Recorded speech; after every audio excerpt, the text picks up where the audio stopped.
See you soon. Thanks, Mike. The U.S. Federal Reserve Chairman Ben Bernanke headed to Capitol Hill today to discuss the future of the central bank's current spending plan.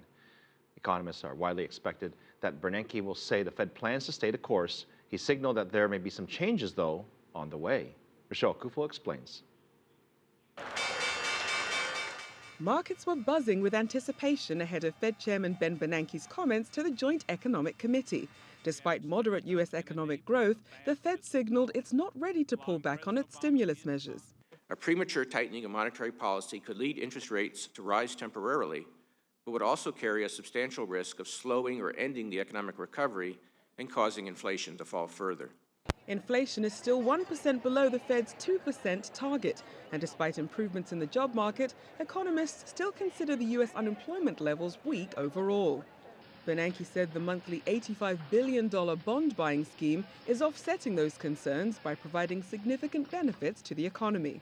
Low real interest rates have helped support spending on durable goods, such as automobiles, and also contributed significantly to the recovery in housing sales, construction, and prices.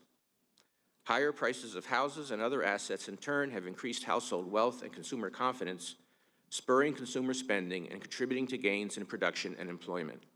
While the headwinds from Europe's recession have eased, U.S. government spending cuts have been a drag on the country's economic growth, one that Bernanke says is too big for the Fed to offset. Nevertheless, he cautioned that the Fed's stimulus measures might still taper off in the coming months. If we see continued improvement and we have confidence that that is going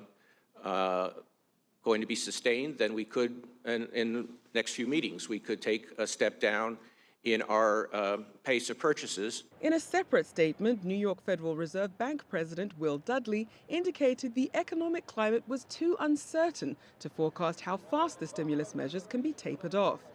The timing of any pullback will be closely watched ahead of the Fed's upcoming meeting in June. Rachelle Akuffo, CCTV, Washington.